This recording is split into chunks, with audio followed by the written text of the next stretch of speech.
पृथ्वी को लाख कष्ट दें, लेकिन पृथ्वी हमको जब भी देती है तो अन्न ही देती है।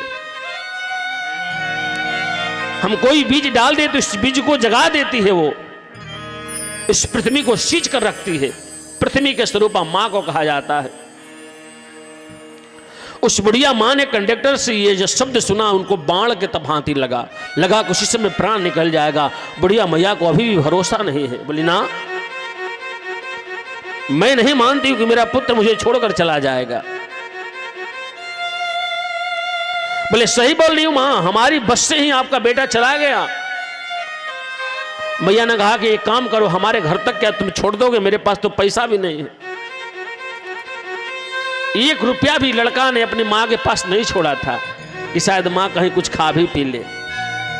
ऐसा समझो तो मां को मरने के लोग छोड़कर चले आते हैं। उस बस के कंडक्टर को दया आती है और बुढ़िया मैया को बैठाकर बस ले पुनः 12 घंटे बाद उस स्थान पर लेकर आता है। बुढ़िया मैया को शाम हो जाता है। किसी भी तरह से लाठी हाथ में लेकर धीरे धीरे करके अपने घर को पहुंचती है। दिन रात को 8 बज जाता है। जैसे ही मैया अपने घर के दरवाजे पर पहुंचती है तो बहू और पुत्र दोनों आपस में बात कर रहे हैं। बहू कह रही है कि बहुत अच्छा हुआ कि आपने बुढ़िया को छोड़ के आ गए। अब उसकी सेवा हमसे नहीं होता। कौन दिन में 2 बार उनको स्नान करवाए, भोजन करवाए, खिलाए पिलाए सुलाए। अब वो किस काम की है? बच्चे तो भी नहीं तो खिला सकती।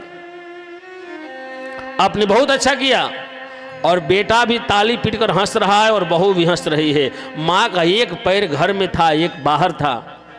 मैया वहीं पत्थर की भांति खड़ी हो जाती है।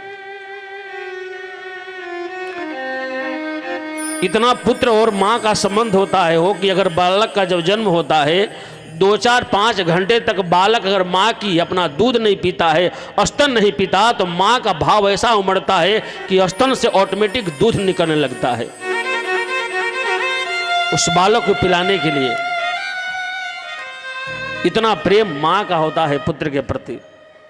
लेकिन वो बालक जब को अपने पुत्र की शब्द जब मां के कानों तक पहुंचा, लगा मां वहीं पर गिरकर बेहोश हो जाएगी, रोने लगती है, आंख से आंसू की धार बहने लगती है।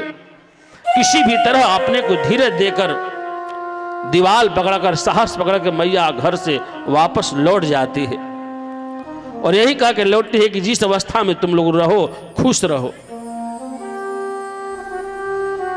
ये मां है।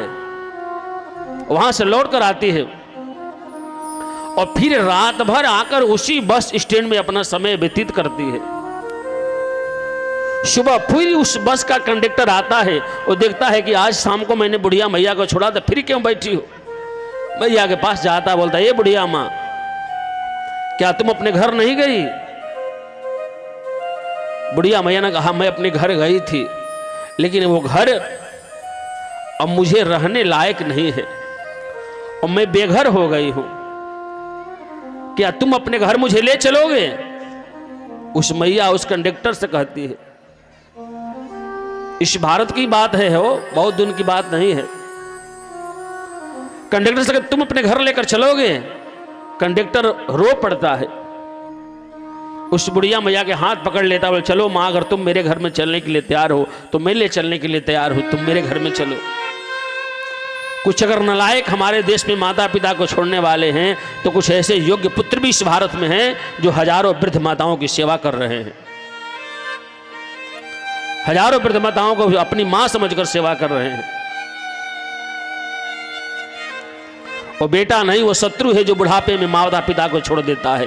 वो दुनिया में कितना भी धनवान हो जाए, लेकिन माता पिता को छोड़ने वाले को कभी शांति की प्राप्ति नहीं हो सकती, क्योंकि तूने अपने भगवान को कष्ट दिया है हो, और ईश्वर के दिल दुखाकर कोई शांति से नहीं रह सकता। बुढ़िया मैया को कंडक्टर जैसे अपने घर लेकर जाने को कहता है, बुढ़िया मैया कहती है एक काम करो, मुझे तुम कोर्ट पर लेकर चलो। कंडक्टर ने पूछा कोर्ट पर क्यों? बोले चलो ना। बुढ़िया मैया उसको कोर्ट पर लेकर जाती है। कोर्ट पर वकील को बुढ़िया मैया बुलाती है और अपने हक का, उनका जितना संपत्ति होता है, जितना जमीन होता है, जो मकान होता है, वो सारे कंडक्टर को लिखना चाहती है और लिख देती है। ये बात सुनकर बेटा दौड़ कर आता है और कहता है कि मां तुम एक घर भी तो मेरे लिए छोड़ दो।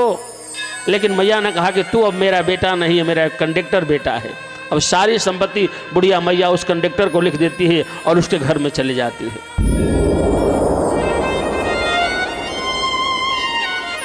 ऐसे ऐसे लोग और वैसे संतान हमारे देश में है, अपने माता पिता अपने भगवान को छोड़ने वाले। और वही लोग धर्म कर्म में सोचेंगे कि हमको ईश्वर मिल जाए, भगवान मिल जाए, कभी नहीं हो सकता। इसलिए हम तो जहां भी जाते कहते हैं कि राम कृष्ण दुर्गा अम्बा जगदम्बा को भले मानो चाहे मत मानो, लेकिन उस माँ और पिता को तुम जरूर समझना मानना जिनके द्वारा तुम्हारे शरीर का निर्माण हुआ है, जिन्होंने तुम्हें इस संसार में लाया,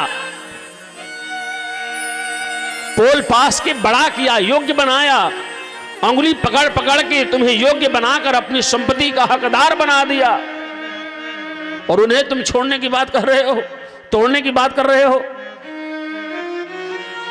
ये तो एक बेटे की बात है। हो इसी भारत में अगर 4 को भाई हैं तो कोई एक भाई अपने माता पिता को अपने पास नहीं रखता। आज माता पिता का भी बंटवारा हो जाता है।